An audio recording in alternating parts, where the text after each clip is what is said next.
We're here at the Berger Southwest Nationals near Phoenix, Arizona. We're here with Mid Tompkins. Mid is a legendary shooter, one of the world's best wind experts, and the father figure of America's first family of shooting. Mid, first congratulations on your career, and special congratulations for the dedication of the range. Well, I can thank Berger for that, and Night Force. This is going to be officially now the Mid Tompkins 1,000-yard range? That's what I've heard, but I don't know positively because they haven't said officially. Now, Mid, just a minute ago I asked you, how many champions are there in the Tompkins clan? Well, all 4 members of the clan have won national championships. I've won 6 across the course championships. My wife's won 1. My wife's won, I think, 6 long-range championships. The middle daughter has won 3 long-range championships, I believe. The youngest daughter has won across-the-course championships. It's interesting. A while ago, I was telling a friend of mine, looking at a photo of Nancy, I said, that's the first woman to ever win the U.S. National High Power Championship. He was impressed. And I said, and the second woman was Nancy's daughter, Sherry Jo. That's correct. So, is there accuracy in your genes? What's the story? Well, actually, the girls are stepdaughters, but they were good girls and easy to train. Now, I noticed that also one characteristic that Nancy and Sherry Jo and all of the Tompkins girls have is patience, and they seem very calm on the line. Now, you don't seem like a calm character. How did that work out? Oh, we're always calm. I tell people that if you have control over it, you don't worry about it, and if you don't have control over it, you don't worry about it either, because nothing you can do about it. Now, Mid, here at the 2015 Southwest Nationals, we've got well over 300 shooters. This is kind of a record. And a lot of the guys are here for the first time. Now, you're an expert on this range. What advice would you give for newcomers to Ben Avery? As far as shooting here, patience, and look at the wind flags and try to find the one that's the most honest during the day. Every day that flag is going to change, but there's one down there that's going to tell you the truth. And only experience is going to tell you which one it is. So find a good shooter, watch him, watch where his shots go, and try to correlate it to a flag so when you shoot, you can use that same flag. Now, Mid, you've seen some changes in competitive shooting over your lengthy career. You came out of a sling shooting background. There's now a lot of guys shooting off bipod and rests in F-class. Is that a big difference? There is some differences. The differences basically come in position and equipment. As far as the actual shooting and the wind doping goes, it's the same for all 3. The biggest problem, I guess you've had to say with F-class is the target is so much smaller. You've got to be so much precise, and your equipment has to be a lot better to be able to shoot F-class than it does Palma. Now, Mid, you have a reputation of being one of the best wind callers on the planet Earth.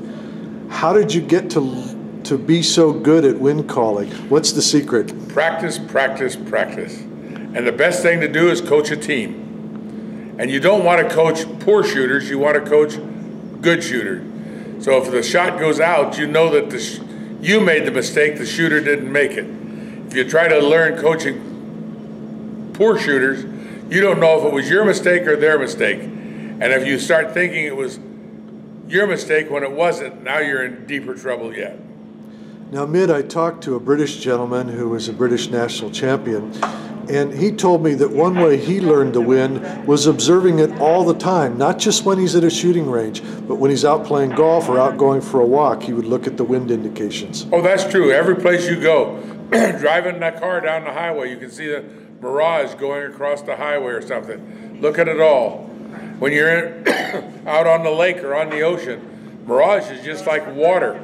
You can watch it rise, watch it fall. You know when it's glassy, there is no wind. The wind picks up, the waves pick up, and that's just like looking at mirage on the range. Now, Mid, I understand you've been shooting for many decades. You started, what, about age 12? Age 12 in 1949 at a Boy Scout Jamboree. Were you a natural shooter? I don't know. It seems to be very easy, yes. I shot small bore up until 1954 when I first went to Camp Perry. And then I saw them shooting high power and decided shooting different ranges and different positions was more interesting to me than shooting small bore. So in 54, I changed over to high power.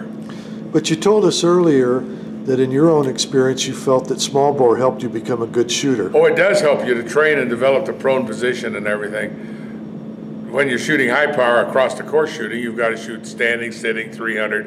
And that was my first love, because there wasn't a lot of long range shooting back until the mid 60s when Palma shooting came into the being. Again, they hadn't used it since about 1928. And that's when long range shooting started to develop, and it's gotten improved every year since. But it sounds like you would recommend anyone getting started in competitive shooting to start with small bore then. Oh, there's no question about it.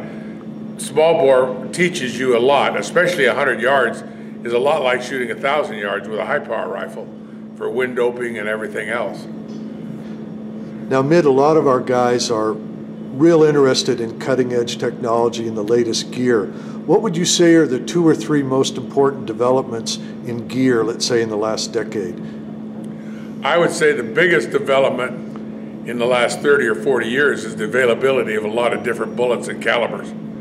When I started shooting, there was a 30-06. Then we went to the 308. It wasn't until up into the 90s almost before there was anything but a 30 caliber being fired, because there was no availability of any bullets before that. And now we're looking at 7mm, 6.5, 6mm, the whole spectrum. About any caliber you want to lay down with, there's good bullets now to be used at it. Well, we'll sum up this interview, Mid. You're going to have a lot of people coming here in decades to come, and they will see your name on this range. What message do you have to future shooters who will come to the 1,000-yard range at Ben Avery?